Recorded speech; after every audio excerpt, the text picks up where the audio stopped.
Hello, everyone. It's me again. The time as it reads is currently 4:15 a.m. On December the 2nd. So I've got a good sleep schedule. Anyways, this is a video concerning homework number 3 for the Econ O2 course. And it concerns production in the labour market, all that sort of stuff. You've got supply curve shifts, all that sort of stuff, but we're going to go over it today. So, let's first of all start on question 1. So, we have here, the questions as it says, at the start of Unit 6, we've discussed the decision by many clothing companies to outsource part of its production to Bangladesh and other low-wage economies. This is covered earlier in the book, by the way. So if you want to look at the early parts of Unit 6, go ahead. In this question, we investigate the consequences of this decision further. Remember to include graphical and algebraic analysis in your answer as appropriate. Now, I've included graphical so far. There may be a way to gain algebraic answers. Okay? For example, there is a way, as you can sort of see on my right here, and write it in sort of algebraic terms, but you can't really form any major conclusions about it, but we'll get to that. But let's start with the first question. Suppose that the home country has a higher current wages than the foreign country, but there is initially no outsourcing. Using the graphical model, explain how the current equilibrium wages are determined, such that the home country has higher wages. Okay, so as you can sort of see here, the home country's best response curve for consumers is further to the right. This is because they have a higher reservation wage than the foreign country. Okay, of course, this is assuming that these curves have the same level of effort per given wage. Okay, so they have the same marginal increase in effort. That's what we're assuming. We're also assuming that there's no other major changes other than the reservation option. They have the same exact curve. Now, to determine the price equilibrium, or not price equilibrium, the equilibrium wage or the efficiency wage for each country, we need to consider where is the wage tangent to this graph. What you do is you draw a line, as you can sort of see here, from the origin, and when it reaches a tangent with that curve, that's going to be the efficiency wage.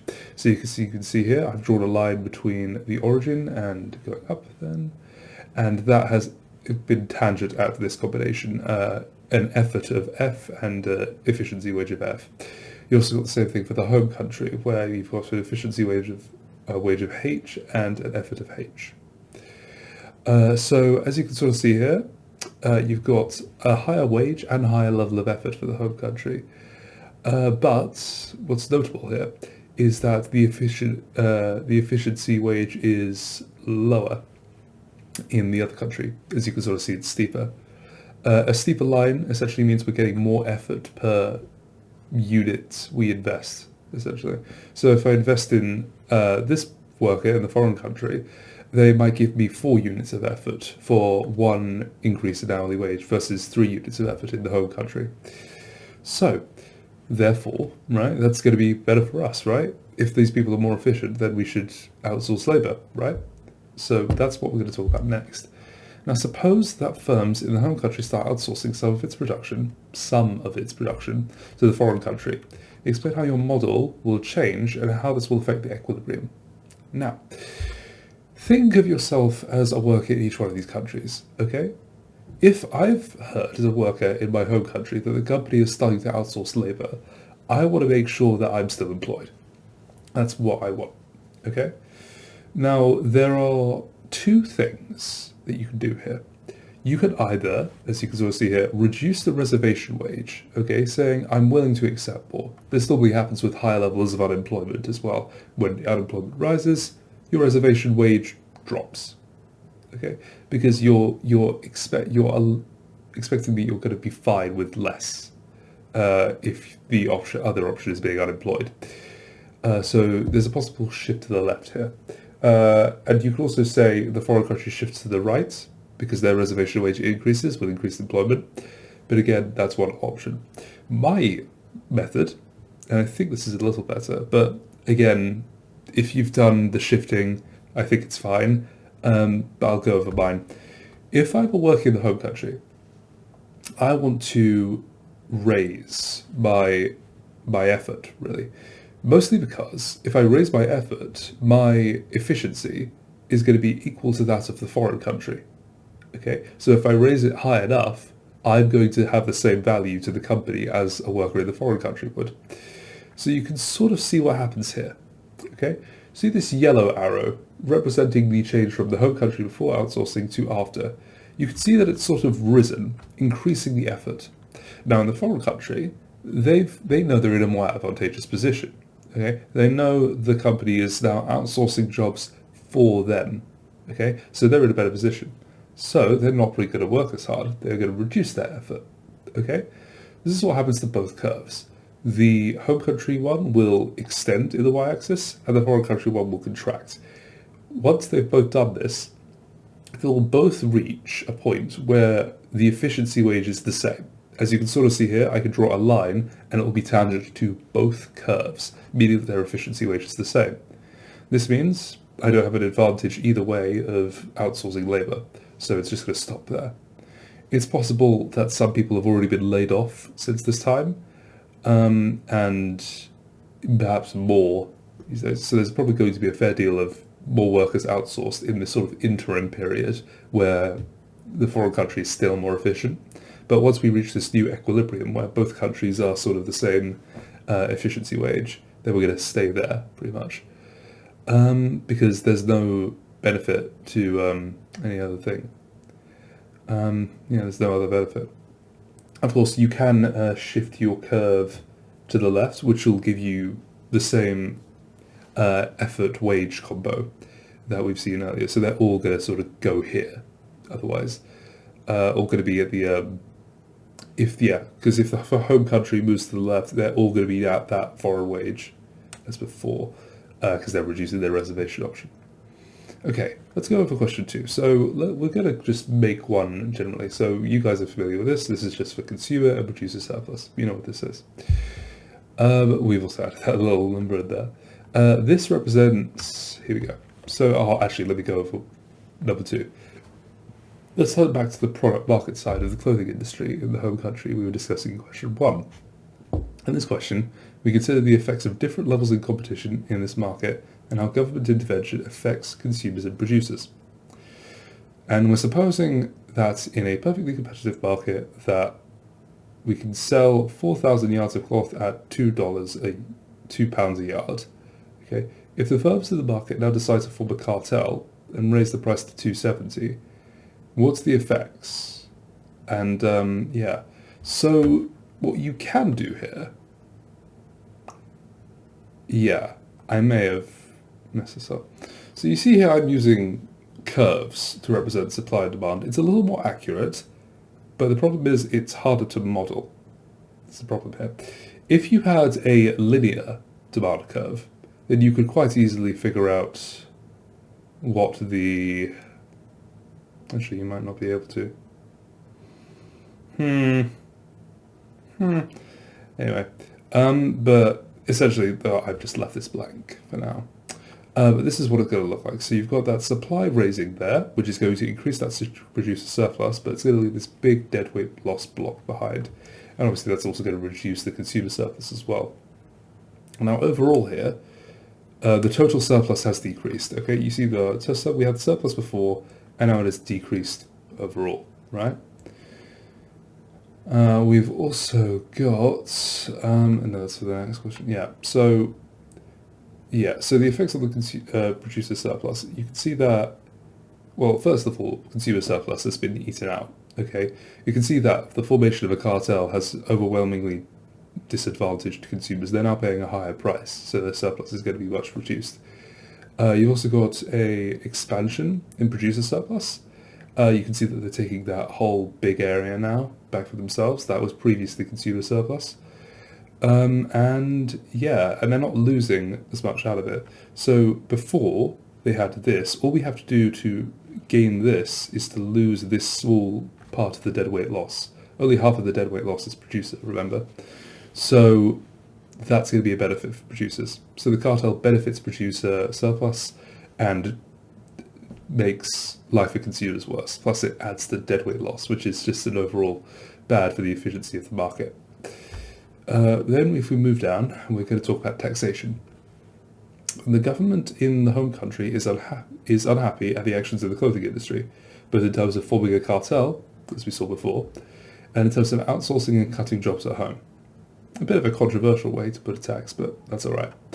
It therefore decides to break up the cartel and levy a tax of 50 pence per unit in the restored perfectly competitive market. So we're bringing back the perfectly competitive one from the start. We're just bringing back this one, and we are now imposing a 50 penny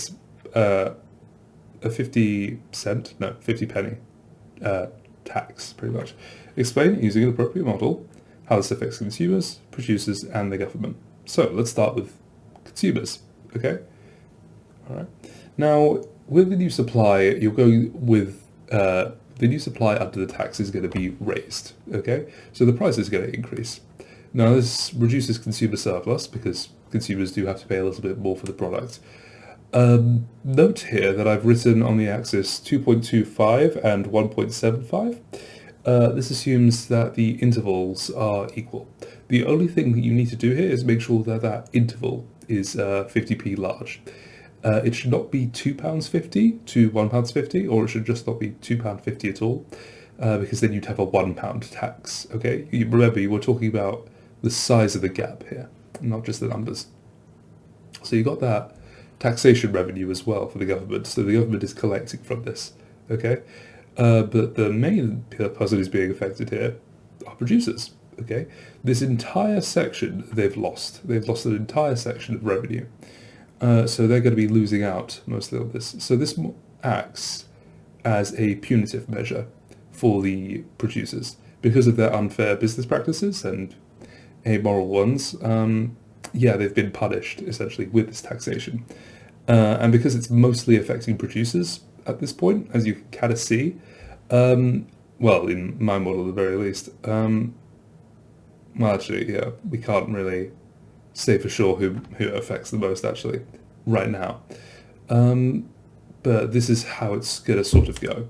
It's going to basically punish producers for their misdeeds. We could also say, let me just read my stuff. Yeah, so we could say that the outsourcing is pretty morally neutral. The firm wants to make higher profits, and getting more effort for the money is sort of justifiable, but the other things aren't, such as the formation of cartels that exclusively affect consumer surplus, and largely your own. It's very greedy. You could also say the environmental impact of clothing is a reason to reduce the quantity. So this could not only be a punitive measure, but it could also help reduce the quantity of clothing provided for the fashion industry. So the fashion industry does take up, I think, 10% of worldwide emissions, making it a pretty big contributor. So you could say that the reduction in quantity could help with that, to curb the environmental impact of mass production of clothing. Yeah, so that's pretty much the deal. Now, question 3 is a bit trickier. Let's just bring up the article. So the article, as you can sort of see here, goes over the supply chains as well, and there's two different kind of ways of seeing it. So you've got, remember, we're looking at this part downwards. We've got emerging concerns. So there are two. You've got reduced demands. Well, no, there's not two. There's three. You've got reduced demand, which, as you can think of, is the reduced demand for clothing in COVID-19. You know, when people are concerned about, you know, other things and are possibly saving more because it's becoming harder to hold a job or stuff like that, when you have people saving more, demand's going to shrink. So your demand curve's going to contract to the left, giving you a lower quantity and lower price. You have reduced production, which is the one we're going to go across, which is issues with the supply chain, issues with production, a lot of different issues, recognizing the effect it has on supply, so in COVID-19. So because you've got, you know, factory workers and industrial workers having problems with production, and even other countries, and smaller firms or larger firms, they all have problems with production. And not only production, but as you can sort of see here, transport as well. So you can see that transport has been significantly affected. So because it's harder to transport goods around the world, it makes supply chain issues much more ingrained and harder to change as well. As you can sort of see here, observable changes derived from the pandemic concerning maritime transport networks include a reduction in service frequency and changes in routing availability as well. So it's a little bit unclear on how transport is being used. Yeah, so you can see. Oh yeah, you can also see this.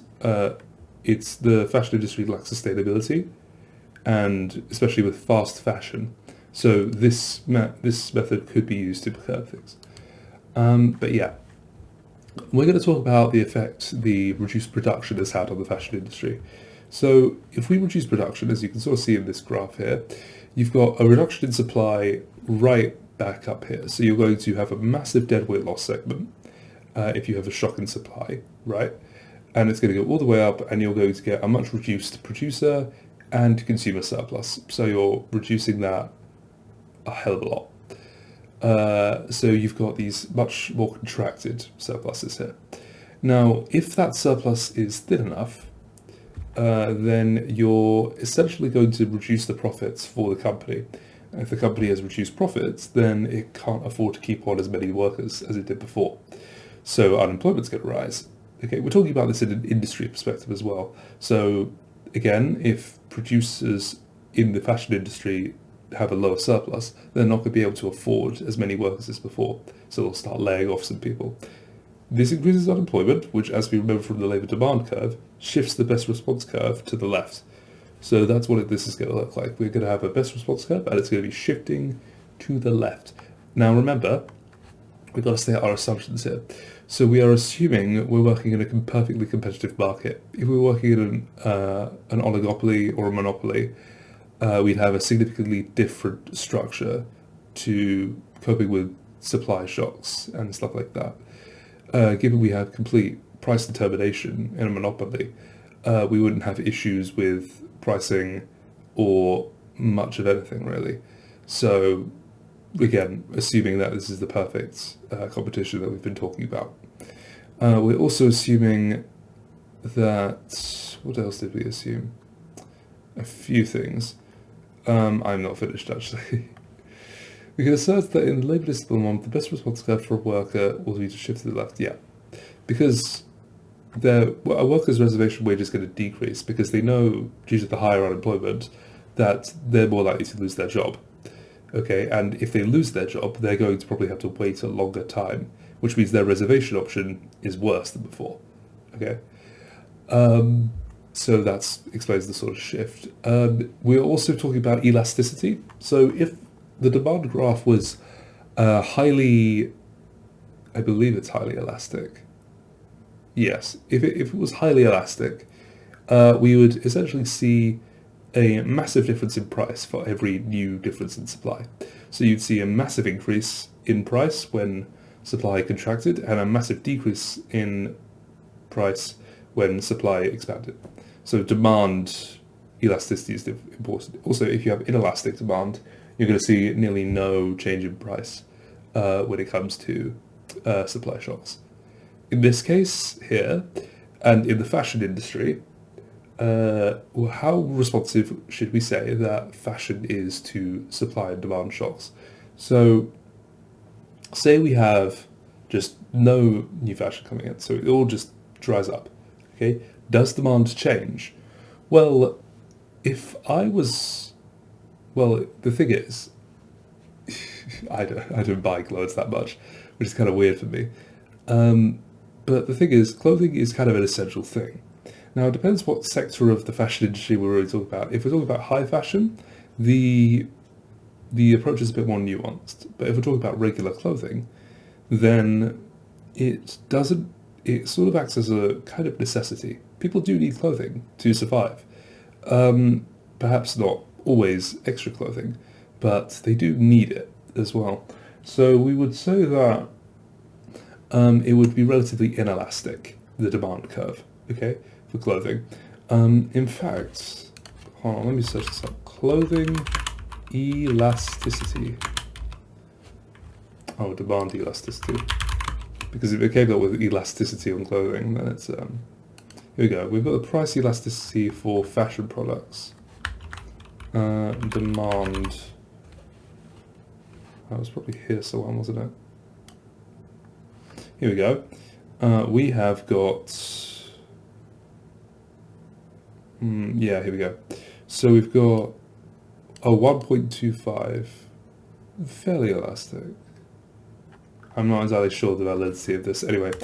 But yeah, we would say demand would be fairly inelastic to supply shifts because people are always gotta kind of buy clothes and prices don't change too much. For example, like at the height of the COVID pandemic, even in big firms like H&M or Primark or wherever, firms would rarely change prices at all. So we can say that demand is fairly inelastic in this case. Again, this would affect our assumptions. Prices don't increase as much with supply shocks when demand is inelastic. So a firm, if they don't have as much of a price increase or a supply shock, and if they don't experience the full effect of that, then less of their workers are going to be laid off, because they still can afford them, and the curve isn't going to move as much either. Yeah. You could also talk about demand as well. Demand is referring to sort of this curve over here. If we shift down demand, so demand goes down, price is going to go down, quantity, demand is going to go down, all this sort of stuff. And what this does is that it reduces surplus overall entirely. And it's definitely going to reduce the profits. It's going to have a similar effect on the labor, similar labor effect, but it will, yeah, it's going to reduce the price instead of increasing it with supply. What's notable actually here is that if we did both, I know we're not supposed to do this, but I'm going to talk about it. If both were occurring, we would simply reduce quantity and price would be somewhere. We wouldn't know exactly where, but it would be somewhere, depending on the elasticity and the magnitude of the decrease of demand and supply. But for now, you only need to focus on one. I've also been hearing questions about referencing. If you need to put references in, for example, if you use data sources from somewhere else, feel free to put them in a references bit at the bottom. And if you ever have been confused, if you're writing on Word, there is a referencing feature on it which you can use. Search that up, it's very useful. But yeah, search up Harvard referencing style and put that at the end. That works quite well. Okay, I think I'm done. That one was relatively short, 23 minutes, yeah. Okay, well, thank you everyone for listening. I know that was quite short, but just to recap, you can see that you've got that new efficiency wage there for the first question. You can see that you've got that kind of taxation revenue for the second question. Yeah, I don't know. I felt this was a fairly simple question, one kind of just mostly word-based. You do have to consider assumptions though. You got to remember that. Always consider your assumptions, especially for the third one. But yeah, I think that's it. So yeah, I'm going to probably go to bed now. It's 4:40 a.m. Got to get up early. But yeah, have a lovely day. Have a lovely day, everyone. Bye.